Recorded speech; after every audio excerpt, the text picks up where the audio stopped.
This is going to be my first attempt at forging something, and I'm going to be turning this old Nicholson flat cut file into a knife. First thing I'm going to have to do is get rid of all these teeth, mostly to get rid of the rust, but also to prevent any inclusions in the blade. Here I am grinding down the teeth on the file using my homemade bench grinder. This grinder is just an induction motor with a 6-inch grinding wheel on the shaft. So now that the teeth are mostly ground down, I can move on to the forging process. So this is my setup here. This is a fire pit, and there's a metal grill cover. And I'm going to put the charcoal in there, and there's my airflow inlet.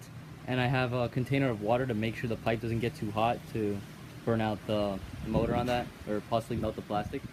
And about here, 10 feet away, I have my makeshift anvil, which is just a piece of about a 1/4 inch steel. And here's a 3/4 inch piece of plywood, and it's just held on right here with finishing nails that are bent over. And this 3/4 piece of plywood is nailed onto some sawhorses. During the forging process, I encountered a couple of issues. First of all, I was using way too much charcoal. I put some bricks into the grill cover to act as sort of insulation. As the steel of the grill cover was conductive, it did not keep in the heat very well, and the bricks, being an insulator, kept in more heat, as well as keeping the charcoal from slumping so I could use less of it. Later on, I put more and more bricks to take up more space and keep in more heat. When I was forging, I kept having embers fly and land into the small spaces between my shirt and glove, burning my wrist, so as you'll see, I wisened up and wrapped a shirt around my wrist to stop the embers from landing. I also soaked the shirt in water to keep it from catching on fire, which really helped. So unfortunately, as I was making this knife, when it was in the forge, it got a little bit too hot and it broke in half.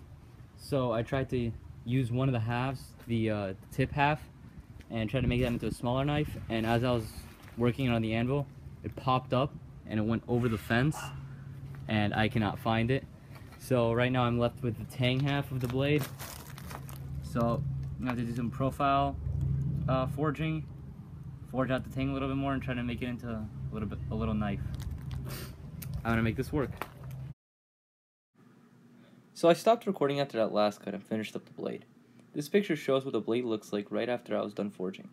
It really didn't need any profile grinding and came out surprisingly straight. I heat treated the blade by heating it up to its critical temperature and quenching it in water. I would have preferred to use oil, but I didn't have any handy. I then tempered the blade by putting it in an oven for about 4 hours at 400 degrees. This next picture shows what the blade looked like after about 10 to 15 minutes of rough grinding and a bit of sharpening. This shows the completed blade. The handle was made out of a piece of 3/4 inch oak. I chiseled out a slot for the tang and put the blade in with a bit of cyanoacrylate. I then took the knife and handle to the bench grinder to grind the shape. It may look fairly strange, but it's meant to be used as a knife for chamfering the corners on wood and is well fitting to my hand. And it does make good shavings when used on some pine. That's all for now. Thanks for watching.